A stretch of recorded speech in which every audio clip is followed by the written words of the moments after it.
MS successful course में मैं आप सबको खुशामदीद कहता हूं। और अगर हम प्रीवियस क्लास की बात करें तो प्रीवियस क्लास के अंदर हमने रिपोर्ट के बारे में पढ़ा था। मैं यहां पर क्लिक कर देता हूं और आपके सामने ये रिपोर्ट आ जाएगी यहां पर कि भाई यानी कि अगर हम बात करें रिपोर्टिंग की, तो रिपोर्टिंग क्या होता है। रिपोर्टिंग एक फ़ाइनल रिज़ल्ट होता है। यानी कि ऐसे समझो कि रिपोर्ट्स स्टूडेंट्स की रिपोर्ट्स बनती है, जैसे स्टूडेंट रिपोर्ट बनती है, स्टूडेंट कार्ड रिपोर्ट बनती है। तो ये सारी चीज़ें मैंने आप लोगों को प्रीवियस क्लास के अंदर बताया था। आज ये देखते हैं कि हम किसी भी एक स्टूडेंट की रिपोर्ट कैसे बना सकते हैं। मिसाल के तौर पे कोई भी एक सिंपल सी एक चीज़ बना लेते हैं, जैसे कि स्टूडेंट का रिकॉर्ड जो है वो हम किस तरीके से मेंटेन कर सकते हैं, ये देखने वाले हैं। तो सबसे पहले ये जो मेरे सामने एक टेबल आ रही है, आप क्रिएट में जाएँ। क्रिएट में जाने के बाद एक टेबल पर क्लिक करें और उस टेबल के अंदर ये जो टेबल 2 है इस पर आप, या टेबल जो भी है इस पर राइट क्लिक करें और इसके डिज़ाइन व्यू में आ जाएं। राइट क्लिक करके डिज़ाइन व्यू में जैसे आईडी है स्टूडेंट की, और यहाँ पर हम आ जाते हैं नेम, ठीक है।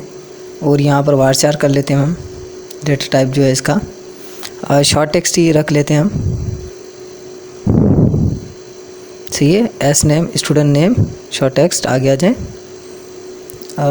You have named another application, try again, okay. इसके बटन हम प्रेस कर लेते हैं, सही है। हम यहाँ पर लिख लेता हूँ एस नेम, स्टूडेंट नेम। और अब दोबारा से हम नीचे आते हैं, यहाँ पर हम कर लेते हैं father name, F name, student के फादर का फादर नेम।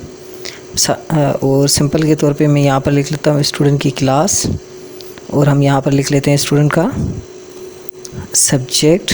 अदरवाइज़ अगर फ़ोटो वगैरह लगाना चाहते हैं तो वो भी आप लगा सकते हैं, यहाँ पे डिपेंड करता है। मैं एक सिंपल सी रिपोर्ट बनाकर आपको दिखाता हूँ। मैं यहाँ पर सेव कर लेता हूँ इसको, और हम इस टेबल को जो है क्लोज़ ऑल कर लेते हैं। क्लोज़ ऑल करने के बाद ये जो हमारी टेबल है, मैं यहाँ पर इस पर क्लिक करता हूँ और स्टूडेंट का नाम दे देता हूँ अली, ठीक है। फादर नेम दे देते हैं एम अली, मोहम्मद अली। और क्लास हम देते हैं इसकी 10th, सॉरी ये 10th क्लास का स्टूडेंट है साल। और सब्जेक्ट जो है इसका वो है ENG इंग्लिश।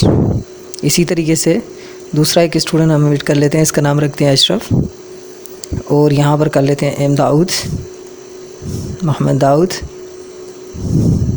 ठीक है। और क्लास इसकी दे देते हैं 12, और इसका जो सब्जेक्ट है वो है CS कंप्यूटर साइंस, ठीक है। अब इन 2 स्टूडेंट्स की मैं रिपोर्ट बनाना चाह रहा हूँ। मैं देखना चाह रहा हूँ कि इन 2 स्टूडेंट्स की रिपोर्ट मुझे किस तरीके से मैं बना सकता हूँ। तो मैं इनको करता हूँ सेव, Ctrl+S किया, सेव किया, और क्रिएट में हम आ जाते हैं। क्रिएट में आने के बाद देखें दो ऑप्शंस होते हैं। एक तो ये होता है कि आप डायरेक्ट रिपोर्ट पे क्लिक कर दें तो इन स्टूडेंट्स की रिपोर्ट आपके सामने आ जाएगी। मैं क्लिक करता हूँ, देखें डायरेक्ट रिपोर्ट पर मैंने क्लिक किया, और क्लिक करने के बाद मेरे सामने देखें किस तरीके से रिज़ल्ट आता है। मेरे सामने इस तरीके से ये रिज़ल्ट आ रहा है। थोड़ा सा जूम आउट कर लेते हैं, ये मेरे सामने रिज़ल्ट आ रहा है, ये व्यू है इसका। और यहाँ पर हम अगर प्रिंट प्रीव्यू देखेंगे तो इस तरीके से इनका प्रिंट प्रीव्यू भी आएगा, और आप अगर प्रिंट करना चाहते हैं तो ये प्रिंट भी हो जाएगा इस तरीके से, सही है। अदरवाइज़ अगर इसके अंदर आप सेटिंग करना चाहते हैं तो आप क्या करेंगे, यहाँ पर इस रिपोर्ट के राइट क्लिक करें और इसके डिज़ाइन व्यू में चले आए, ठीक है। यहाँ पर टेबल लिखा हुआ है, तो यहाँ पर टेबल 1 की जगह पर आप लिख दें स्टूडेंट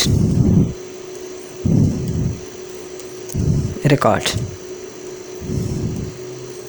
ठीक है। इस तरीके से यहाँ पर स्टूडेंट नेम, आईडी और इस तरीके से आ रहा है, ये सारी चीज़ें आ रही हैं। और फुटर में जो है वो स्टूडेंट काउंट करके दे रहा है कि हमारे पास कितने स्टूडेंट हैं। तो आप इसकी सेटिंग मज़ीद और कर सकते हो, अगर आप करना चाहते हैं तो आप अपने तरीके से इसकी सेटिंग करना चाहते हैं तो आप कर सकते हैं। अदरवाइज़ इसको व्यू देखें एक बार दोबारा से, तो ये देखें स्टूडेंट रिकॉर्ड, नेम, सब्जेक्ट्स वगैरह वगैरह इस तरीके से आ रहा है।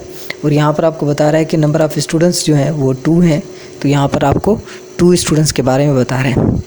ये एक सिंपल सा तरीका होता है जिस तरीके से हम यानी कि किसी भी स्टूडेंट को हम ऐड करते हैं, उसकी यानी कि इंफॉर्मेशन ऐड करते हैं, या किसी भी स्टूडेंट को हम एज अ प्रिंट में ऐड करते हैं। थोड़ा सा तरीका ये भी होता है कि अगर आप यहाँ पर ये जो नाम है इसको उठाकर आप यहाँ पर रख दें, सही है। अच्छा, इन सबको सिलेक्ट करें, और जिस तरीके से हम अरेंज में पहले आते थे, अरेंज में आकर इनको जो ना रिमूव लेआउट कर दें तो इनके जो लेआउट्स हैं वो रिमूव हो जाएंगे। मैंने पहले ही बताया था आप लोगों को कि रिमूव लेआउट्स क्या करता है। रिमूव लेआउट्स ये करता है कि देखिए अब पहले जो हम काम कर रहे थे वो ये कर रहे थे कि अगर मैं एक को मूव करवा रहा था तो वो सारे मूव हो रहे थे। अब जो है हम एक को मूव कराएंगे तो वो दूसरे मूव नहीं करेंगे। तो आप थोड़ा सा इसकी सेटिंग कर सकते हो अपने तरीके से। जैसे कि मैं इसको देखें यहाँ पर नीचे लेकर आ जाता हूँ और नेम को हम यहाँ पर रख लेते हैं और फादर नेम जो है उसको हम यहाँ पर रख लेते हैं, सही है। और जो कि इसका यानी कि क्लास है उसको हम यहाँ पर रख लेते हैं। एक स्टूडेंट की क्लास को भी हम यहाँ पर एडजस्ट कर लेते हैं इस तरीके से, यहाँ पर थोड़ा सा मूव करवा लेते हैं। और अगर मैं अब इसको यानी कि डिज़ाइन व्यू में आकर इसको एज अ प्रिंट प्रीव्यू या व्यू देखता हूँ तो मुझे इस तरीके से नज़र आएगा। अब देखें अब थोड़ा सा कुछ चेंज नज़र आएगा, ये कि पहले वाले स्टूडेंट की इन्फॉर्मेशन आपको इस तरीके से नज़र आएगी, फिर दूसरे वाले की इन्फॉर्मेशन जो है वो इस तरीके से आपको नज़र आएगी अलग अलग सेशंस में। अब मज़ीद जो है हम नेक्स्ट क्लास के अंदर मैं आप लोगों को थोड़ा सा और मज़ीद बताऊँगा। अच्छा, इनको भी आप उठा के ये जो सब्जेक्ट है, नेम है, क्लास है, इनके सामने आप रख सकते हो। जैसे कि स्टूडेंट आईडी नेम, यहाँ पर इस नेम लगा दें, ये सारी चीज़ें आप कर सकते हो। थोड़ा सा आप खुद करके देखना, अगर ना हो तो फिर आप मुझे कमेंट बॉक्स में कमेंट करके पूछना तो मैं आपको बता दूंगा। अब जो नेक्स्ट क्लास होगी उसके अंदर हम और मज़ीद चीज़ें देखने वाले हैं एमएस एक्सेस के अंदर और रिपोर्टिंग के अंदर। सो आई थिंक कि आज के लिए इतना ही। नेक्स्ट क्लास में मिलते हैं, तब तक के लिए अपना ख्याल रखिएगा।